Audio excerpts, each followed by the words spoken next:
Estamos no ar de novo O aqui. pessoal deve ter ido tomar um cafezinho. Isso aqui tá uma beleza hoje, isso aqui tá uma maravilha.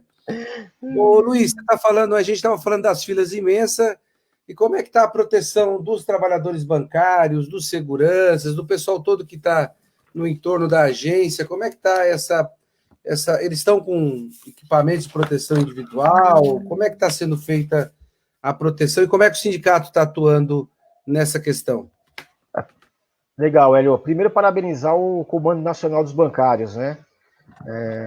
Eu acho importante o Comando Nacional dos Bancários, desde do início da pandemia, Hélio, procurou os bancos para acenar e abrir um processo de negociação, como seria a questão dos bancários.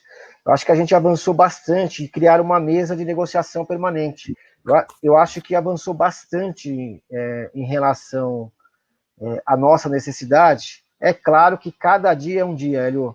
Quanto mais a pandemia demora, mais necessidade de conversa para se ajustar, porque é uma pressão muito grande do mercado, de parte do governo, para que se volte tudo a normal, como se essa pandemia tivesse uma data e hora marcada para retornar à normalidade o país. E a gente conseguiu avançar. Os bancários dos bancos privados, dos maiores bancos privados, a gente alcançou aí uma estabilidade provisória, né, no período da pandemia. Exigimos aí os equipamentos, os EPIs. Na primeira semana houve uma certa dificuldade de chegar a todos os trabalhadores, mas está sendo regularizado, está chegando os EPIs nas agências bancárias. O que a gente vê mesmo que é o contorno trágico disso é que a sociedade não é todo dia, nem todo mundo tem as máscaras, nem todo mundo usa os equipamentos de proteção individual, né? E vai para dentro da agência bancária ou vai para filas, né? Então, essa é uma preocupação nossa. Esse também é uma cobrança que a gente tem que fazer. O governo tem que disponibilizar, pode disponibilizar isso através das redes de farmácias, velho, com um cadastro da população, que eles retirem, então, pelo menos um kit aí que permaneça um tempo com eles. Acho que isso é importante. E eu acho que a gente avançou na questão do rodízio, na questão do público de risco, né, Hélio? Diabéticos, pressão alta, problemas cardíacos. Essas pessoas estão liberadas do trabalho funcional, estão em casa. Algumas delas trabalhando remotamente, fazendo aquele trabalho homework, outras não estão fazendo trabalho nenhum, estão mesmo na quarentena, né? O grande problema, Hélio, que também negociamos o rodízio dos funcionários, né? Uma vez para evitar aglomeração. O que acontece com o rodízio, que está trazendo um pouco de dificuldade na administração dele, é que com a liberação do público em risco, e você já tinha poucos funcionários e uma demanda para ir para a agência sobretudo na Caixa Econômica Federal, que não tem concurso desde 2014, você tem aí, então, uma demanda de logística, né? Que você tem que lidar com ela no dia a dia. Então, nós temos que cobrar um pouco dos bancos, ao mesmo tempo que tem que ter uma sensibilidade, que tem um quadro pequeno para rodiziar também nas agências bancárias.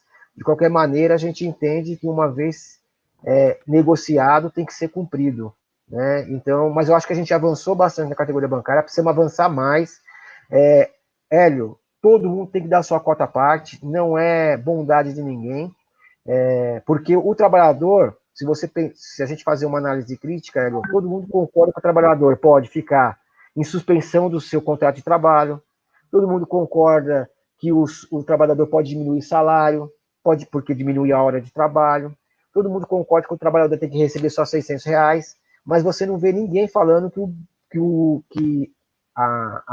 os bancos, vou dar o exemplo dos bancos, mas as empresas têm que dividir o seu lucro. Não pode querer manter a mesma margem de lucro que existia 3, 4, 5 meses atrás, ou há um ano atrás. Ora, ela tem que manter, na verdade, nós temos que fazer a distribuição, tem que discutir essa distribuição mesmo da riqueza que está concentrada porque o capital permitiu a concentração da riqueza na mão de 1% da sociedade e que essa riqueza tem que ser distribuída de alguma forma. Não dá para a gente fazer aqui, não dá para criar uma ilusão que a gente vai conseguir fazer a cobrança das grandes fortunas agora, né? Mas nós, como trabalhadores, como um olhar de classe, nós temos que pensar o seguinte: o Estado, do jeito que está sendo governado, não serve para o trabalhador. Nós precisamos reverter esse processo. E aí tem que ter uma análise crítica mesmo em relação também. Uma coisa que é muito importante, sua categoria, o Hélio, ela é química, trabalha com muita pesquisa. Olha como as coisas se circulam, Hélio, e o pessoal que está nos ouvindo. Ela é química, trabalha com muita pesquisa, e as universidades nossas, você sabe que um artigo científico, Hélio, para ele ter valor na universidade brasileira, ele tem que ser publicado numa revista estrangeira. Até porque a faculdade ganha ponto se tiver o artigo publicado numa revista estrangeira. Olha só, e ponto significa recurso. Só que as formações, a gente se forma aqui no país e quer ser pós-graduado lá fora, com uma leitura de universo totalmente inverso, dizendo que lá tem conhecimento e aqui não. E você tem que publicar numa revista de lá, que é só uma revista. Significa que nós estamos gerando conhecimento, Hélio, para todos os pesquisadores lá de fora. E na hora de registrar as patentes, quem tem a capacidade técnica para fazer isso será lá fora a partir de um conhecimento que a gente fez aqui de dentro. Você entendeu? E em acordo com as empresas, as grandes corporações, laboratórios, né? Os grandes laboratórios que já financiam a pesquisa a partir daquilo que a gente iniciou aqui. Ou seja, fruto de pesquisa na Amazônia, fruto de pesquisa em áreas que a gente não tem cientistas. Todo um arcabouço que faz com que os laboratórios comecem a patentear as questões médicas, e agora a gente sabe que a medicina é uma gestão importante para a gente tratar da população carente de um capital aí dependente, que é o caso do Brasil. As coisas vão se ligando, né? Não, a sua observação é perfeita, Luiz, porque para os amigos que insistem em nos assistir e a gente insiste em estar aqui, é uma resiliência total. Ó, a Bayer, a BASF, mas Meyer Bayer, que deve ser uma das maiores empresas de tecnologia na área, somente na área farmacêutica, no fármaco, a Bayer que forma cientista dentro das unidades lá na Alemanha há mais de 100 anos, a Bayer está começando a trabalhar, ela tá desarticulando, Luiz, toda a sua estrutura de produção interna de cientistas e está colocando nesses stand-ups que você está vendo pelo mundo. Então, o carinha lá no fundo do quintal, manipulando um certo elemento químico, desenvolvendo um certo produto, isso vai abastecer a indústria farmacêutica, a indústria química. São experiências no fundo de quintal, agora que eles estão mirando isso aí. Isso quem me falou foi o CEO aqui da BASF, numa reunião da Bayer que eu tive com ele, da Bayer, que eu tive com ele, ele falou sobre isso. Então é pertinente a sua observação, e eu quero só emendar num debate que a gente teve aqui, e, inclusive, dar nome à pessoa que falou isso, o Arlindo Tinaglia, numa conversa nossa aqui, ele falou o seguinte: olha, tem um respirador mecânico que a Poli da USP está desenvolvendo, que você pode fazer ele em 2 horas e custa R$1.000. Enquanto um respirador mecânico, respirador mecânico, custa aí fora na base de R$100.000.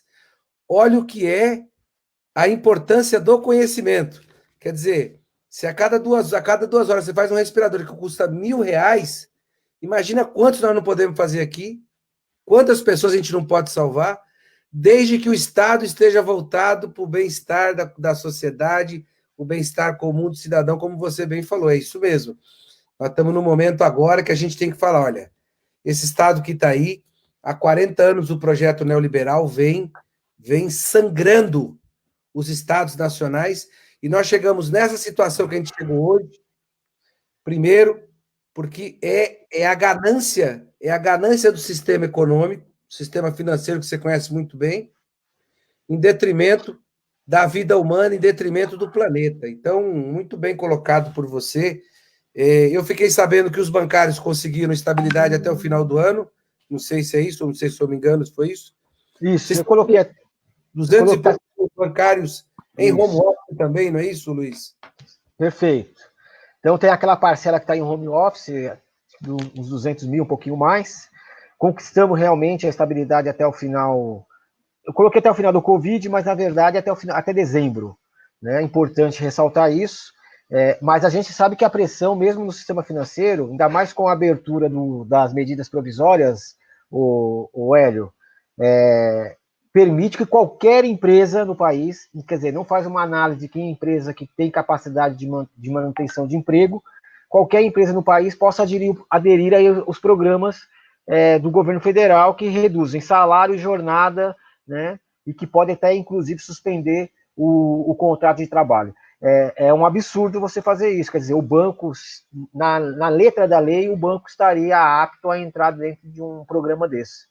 Né, que é um absurdo você não fazer uma diferenciação daqueles que têm ganho econômico, que têm a concentração de renda, do microempreendedor. Querer comparar um microempreendedor com um banqueiro ou com um grande industrial não é o caminho para que a gente resolva essa questão. É um caminho, na verdade, para fazer uma grande confusão nas pessoas e aí acabar fragmentando a visão do trabalhador, que acaba, às vezes, defendendo um grande empresário que não, quando na verdade ele tem que defender a classe. Você vê o absurdo que é, hoje eu vi algumas, não dá para acompanhar, que é tanta matéria ruim e é tanta matéria com distorção, Hélio, que é difícil a gente acompanhar.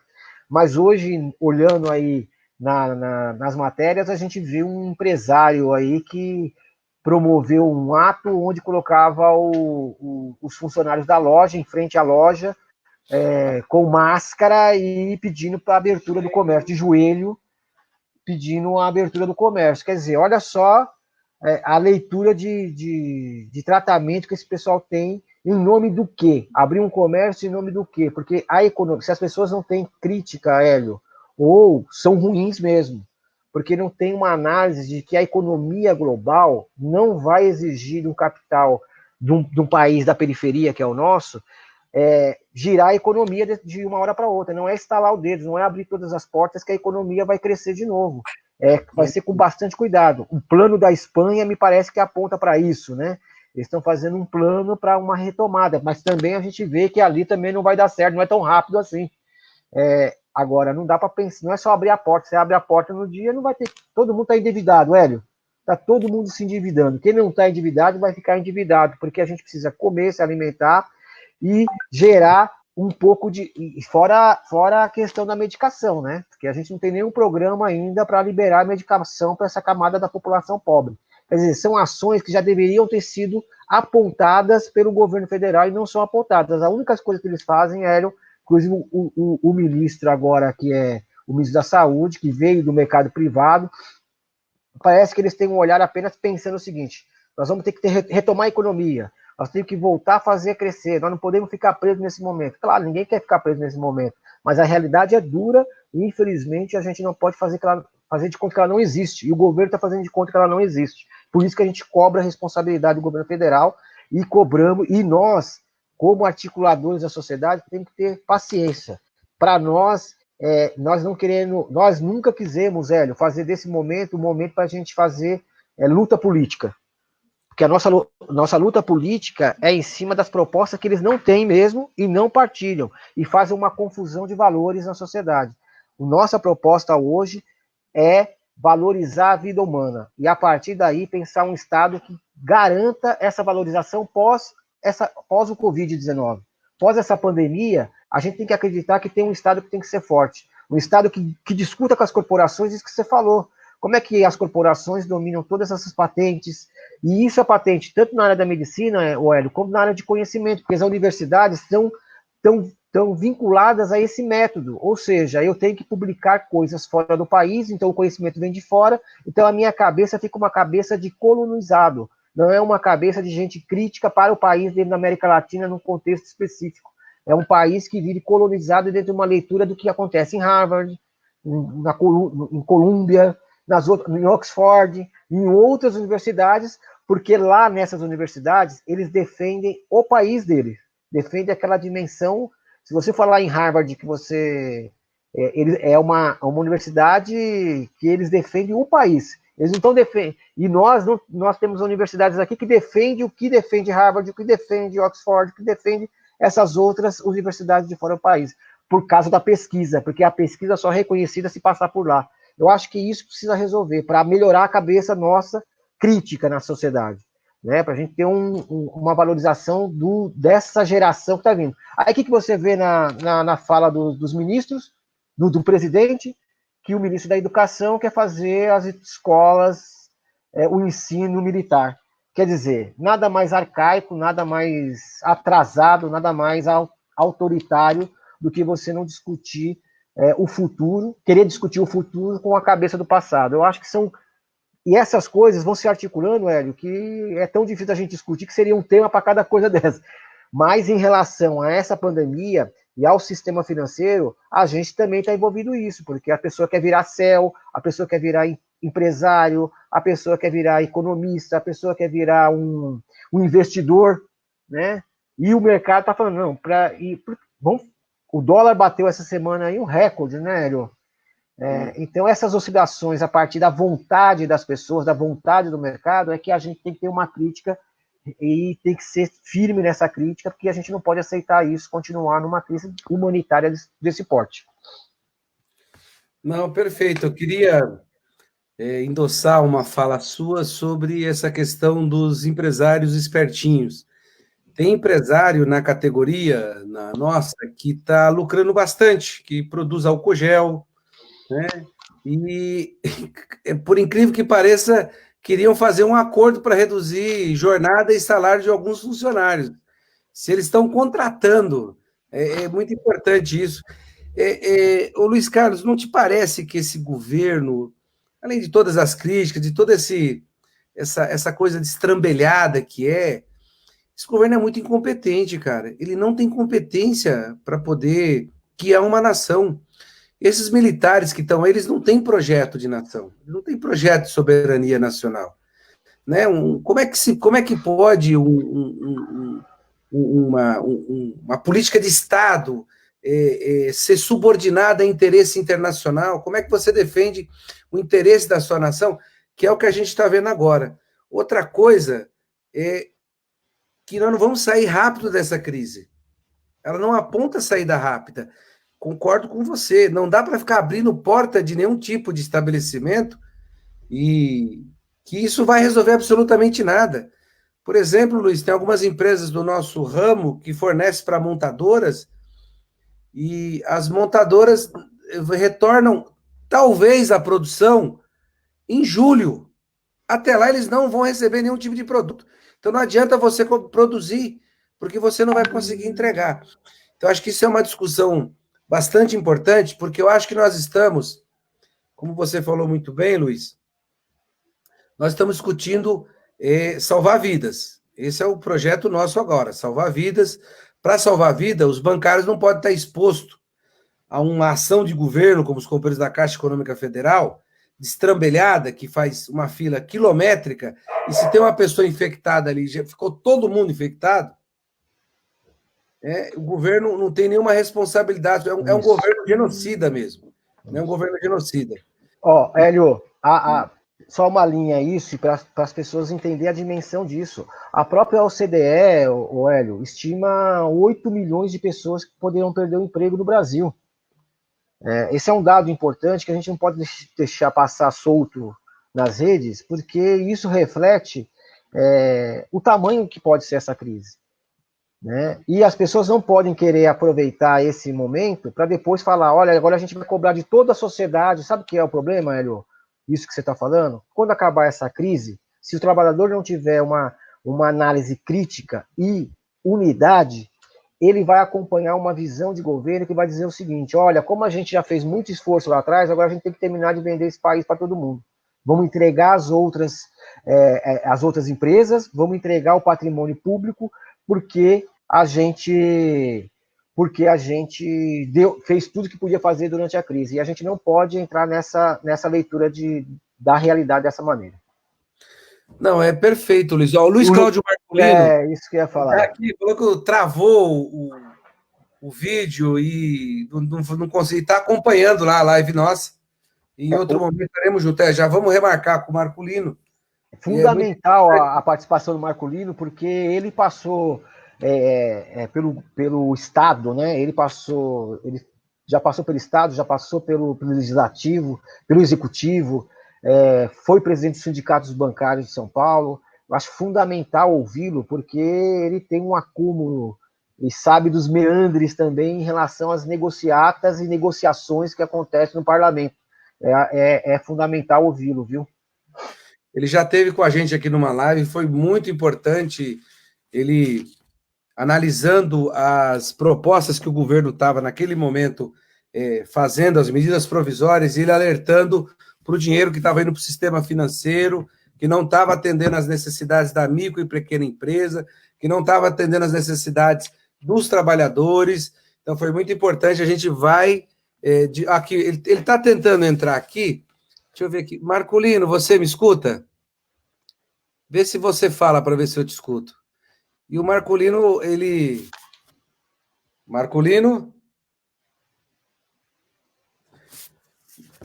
Você dá um ok, pode ir falando aí, Marculino. Escutando você, a gente coloca você na live, que é muito importante a sua participação. O Luiz Carlos, é isso mesmo, assim, tem uma questão que eu tenho conversado com muitas pessoas aqui, uma coisa que é uma pergunta que a gente se faz todo dia, até onde vai isso? Então, a primeira coisa é salvar vidas. A outra coisa é você entender a extensão dessa crise. Como bem você falou, não adianta abrir o comércio, porque você tem uma cadeia produtiva que ela está travada, ela está parada, e não retoma da noite para o dia. E o desemprego é isso mesmo que você falou, aqui está cotado para 25 milhões de desempregados. Né? E o governo, esse governo que está aí, não obriga mais as empresas a gerar aquele relatório do CAGED, que informa o quanto de empregado tem. Nós temos sem estatística para isso agora já. A nossa garantia, por isso que eu tenho falado, Hélio, eu tenho forçado um pouco o Luiz Cláudio aparecendo. Marculino, você escuta a gente está te escutando já. Opa, agora sim, Marculino, estou te ouvindo, hein? Deixa eu ver aqui. Aparentemente estou ouvindo ele. Também estou. Marculino? Ele vai entrar. Marculino, estamos te ouvindo, viu? Por que não usa o mouse para mais fácil? A gente está escutando ele. Pode ir aí, Luiz. É importante você ter falado do desemprego, porque os Estados Unidos está enfrentando a mesma questão, Hélio. Desemprego absurdo na economia americana, e a gente sabe que a economia americana não tem o SUS, né? Não tem um sistema de saúde que acolha os trabalhadores e as trabalhadoras. É fundamental que a gente faça... Eu sei, mas... Então, se você quiser falar, faz uma fala, quer ver? Deixa eu falar com o Luiz. Luiz, oi. Vamos ver se o Marculino, a gente abre para ele fazer uma fala, Marculino. Claro. Você faz a fala, mesmo, mas nós estamos te escutando. Claro, pode você ser. Fechou? Deixa eu ver aqui. Você mutou o seu aí, Marculino. Tá mutado. Tira. Tá ouvindo? Tá, pode falar que a gente escuta. Ele tá mutando. Mas você tá mutando de novo aí, você mutou de novo. Então, tá aí. Tá dando para ouvir? Tá. Marculino, fala que a gente te escuta e aí toca o barco. Eu tô te ouvindo por aqui, ó. Ouço vocês pelo Facebook para conseguir dar um retorno. Não, então, assim, ó, primeiro, parabenizar aí o Luiz pela fala, consegui acompanhar. Não consegui entrar aqui no sistema, mas conseguimos acompanhar na fala. Né? De fato, o momento é um momento conjunturalmente, né, difícil, né? Acho que nós vamos buscar saídas. Né? Nós vamos ter agora, sexta-feira, 1º de maio, estamos criando condições, né, de ter as nossas centrais sindicais juntas para a gente poder, né, construir, né, uma força para pós-pandemia. Estamos percebendo que o governo não tem preocupação nenhuma com tudo que está acontecendo, né? Nós estamos vendo aí a posição do presidente Bolsonaro. Ele está fazendo de tudo para tentar se manter, tentando negociar com o Centrão, tentando criar a condição de se agarrar, né, aí na presidência do país.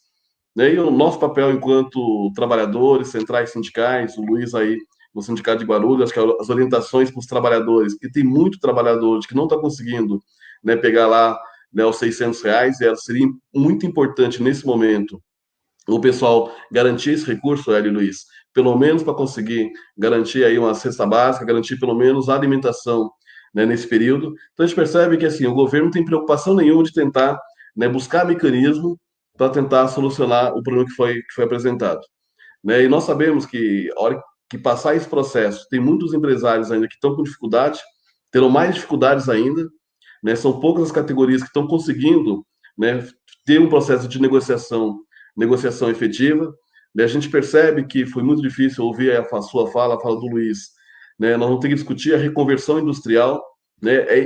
Como é que é possível a gente pensar um país como o nosso, né, regiões metropolitanas industrializadas, e a gente não conseguir produzir, né, um respirador, né, não conseguir produzir máscara, né, que seria utilizado agora, né, você tem que buscar fora, quer dizer, tem que fazer um processo de importação de máscara que a gente não consegue produzir aqui no país, né? A gente vê, né, que os estados não estão conseguindo dar conta de fazer o teste. Tem muita gente que vai morrer ainda mais porque o governo não está conseguindo fazer os testes nesse momento, né? Então nós estamos com um problema muito sério hoje de gestão de estado, né? Eu ouvi o Luiz falando, eles estão tentando tirar mais direitos ainda, Luiz. Agora eles estão alterando na MP no 905, né, que caducou. O governo enfiou essa semana agora na MP 955, que já está tramitando. Quer dizer, você percebe que eles estão criando condição o tempo todo, né, de tirar o direito dos trabalhadores de abaixar a renda. E isso, nós que somos trabalhadores, somos o movimento sindical, nós não podemos aceitar, né? O Hélio dos Químicos, o Luiz do Bancário de Guarulhos, estamos lá na CUT agora dos Bancários de São Paulo, nós não podemos aceitar retirar o direito. Então, eu queria agradecer aí, Hélio, a oportunidade de rapidamente falar um pouco aí na live junto com o Luiz, né? O Luiz é um companheiro de luta, nós já estamos na batalha, né, Luiz? Há muito tempo aí na organização dos bancários, o Hélio também, né? Esse trabalho aí, bancários e químicos, já é uma parceria de muito tempo, e nós também vamos ter muito trabalho daqui para frente, né? Aí, em outro momento a gente vem conversar com vocês com mais calma aí. Vou continuar acompanhando pelo Facebook aqui, e aí consigo pegar todo o debate. Mas, ó, obrigado pelo convite, Hélio, e estamos aqui à disposição. Tamo junto, Luiz. Pode ficar aí, tá bom assim. Dá para aumentar o som aqui, Lu? Eu acho que ele pode ficar aí, dá para acompanhar eu acho que deixa eu tentar ligar para ele aqui, Luiz. Faz as considerações finais, que eu peço para o Marculino fazer as considerações finais também. Ok. Ó, gente, primeiro eu queria agradecer aí a todo mundo que fez esse processo de resistência nessa live, de estar acompanhando a gente e de poder a gente depois transferir um pouco das nossas conversas aqui para os nossos amigos mais próximos, né? Para quem a gente tem uma relação. Acho muito importante a gente compartilhar essas ideias, se você concordar com elas. Você né? pega fundamental isso. Ferramenta, fica tranquilo aí, dá para tocar. Temos que defender o SUS. Aqui do lado, tá bom? É fundamental que os trabalhadores e as trabalhadoras tenham uma consciência que falem o que falar. Nós temos que defender as empresas públicas, temos que defender o SUS, temos que defender um Estado que dê, no mínimo, ele tenha condições de sustentabilidade da sua sociedade em momentos de crise. A importância de um Estado forte, nesse momento, ainda que a gente possa até querer a superação do Estado um dia, é a gente poder ter o acolhimento daquilo que a nossa cidade precisa. Então, por isso, é fundamental que a gente faça essa defesa do SUS. O Marculino falou do SUS, falou dos trabalhadores, mas é importante, viu, Hélio, só para terminar aqui, que os trabalhadores do SUS estão numa brigada imensa e, ao mesmo tempo, também estão sofrendo em relação a equipamentos, a IPI, né? Não se responde rapidamente à necessidade dos trabalhadores. Ou seja, as pessoas, gente, tratam os trabalhadores como um exército realmente de reserva. Se você morrer, eu coloco outro no lugar. Se você não tiver saúde, eu coloco outro no lugar. E nós temos que entender que nós temos que lutar contra isso, que nós temos que estar unidos para a gente saber e mostrar para todo empresário ou para o governo que, do outro lado, nós temos bastante força para resistir a isso, inclusive para mudar isso. Nós temos que ter uma determinação, é mudar essa política de governo, é mudar esse status quo que está hoje no governo. É acreditar que a política foi feita para as pessoas. Resistir não é bastante, nós temos que resistir e demonstrar que não é só resistência, é atitude. E para terminar, Hélio, queria parabenizar você pela live, o Marcolino, um grande abraço, a gente vai se encontrar em outros momentos, e que a CUT, junto com os sindicatos, que as pessoas criminalizaram, Hélio, sempre criminalizando o sindicato, a CUT, a Central Única dos Trabalhadores, junto com os sindicatos, além de articular o 1º de maio unificado, está fazendo uma campanha de solidariedade, porque nós estamos lá na ponta, Hélio, falando com a população, tentando levar algum tipo de ajuda que a gente possa, sabe, estar próximo da realidade, enquanto o governo está no seu pedestal enganoso, e infelizmente a gente vai ter que mudar isso um dia. Então, deixa aqui um grande abraço no coração de todos os trabalhadores e trabalhadoras, e a gente, com resistência, a gente vai superar tudo isso. Vamos lá, Marcolino, pode fazer as considerações finais, está aberto o microfone. Ok, então, agradecer, Hélio, mais uma vez a oportunidade de poder estar conversando com vocês, né, dividir aí por um pouco espaço de ter mais essa live com o Luiz. O Luiz comentou rapidamente a questão do SUS, Luiz, e de fato é verdade, já estão tentando desmontar o SUS já há algum tempo, aprovaram a emenda constitucional 95, na reforma da Previdência já tiraram a Previdência Social do orçamento de Estado, então o que era um direito nosso desde 88, ter recursos para a saúde do nosso país, a hora que você desmonta a Seguridade Social, você tira o artigo 194 da Constituição Federal, garantia a Seguridade Social, ali já tem um desmonte. Então, a gente percebe que tem toda uma movimentação do governo federal do desmonte do SUS. O coronavírus veio para mostrar, inclusive, que a linha que o governo estava apontando, começou no governo Temer e agora no governo Bolsonaro, é uma linha na contramão do que o mundo inteiro está mostrando que é necessário ter um sistema de saúde forte. E nós temos um sistema de saúde forte, que é o Sistema Único de Saúde. Ele é para todo mundo, ele é básico. Então, acho que esse debate nós vamos conversar com a população. Todos nós temos que ter direito a uma saúde gratuita, universal, como o SUS é. E o SUS é uma conquista. Se hoje está na Constituição um recurso para garantir o SUS, não veio do nada. Veio de todo um debate com a sociedade, com o movimento social, com a igreja, com o movimento sindical, com o movimento de saúde, que hoje nós temos um Sistema Único de Saúde, um dos poucos no mundo que ele é gratuito. Nós estamos vendo agora muita gente morrendo nos Estados Unidos, porque não tem sequer condição de pagar uma estrutura de saúde. E aqui nós estamos vendo agora, as periferias, estamos vendo aqui na Brasilândia, na cidade Tiradentes, no Campo Limpo, no Capão Redondo, estamos vendo, começando a ter muita gente morrendo agora, porque a hora que chega no hospital não tem mais a estrutura necessária que teria que ter no nosso país. Então, esse debate nós vamos ter que continuar fazendo.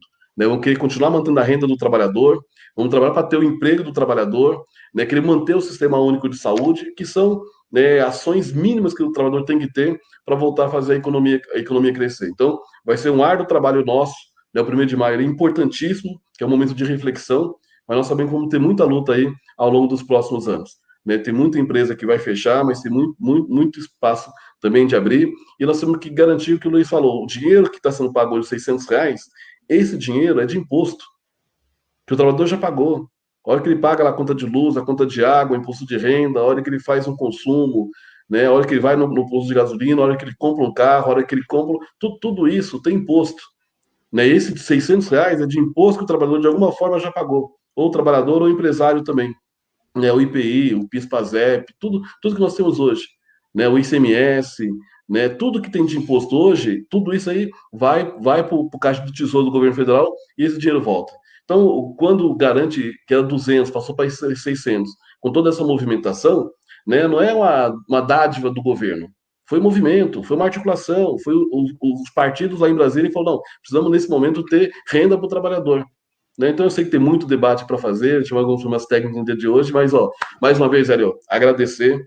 Sei o quanto o Sindicato dos Químicos tem feito aí de articulação para poder conversar com as pessoas, esse é o momento.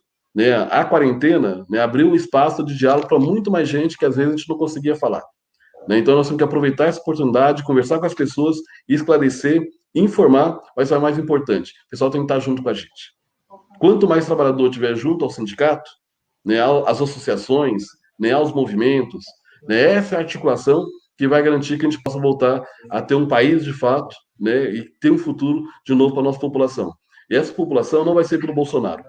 Nesse futuro para o nosso país, não vai passar hoje, né, pela família Bolsonaro. Né, vai passar por essa rearticulação que nós estamos desenvolvendo hoje, o movimento social, sindical, né, os partidos progressistas, para a gente poder fazer um grande, né, movimento novamente, como foi feito em 88, garantir uma constituição, né, social. E esse debate vai ter que ser feito durante agora a pandemia e pós-pandemia, para o trabalhador não perder direito. Porque o que eles querem lá é retirar os nossos direitos, e isso nós não vamos aceitar. Mas muito obrigado mesmo, estamos à disposição.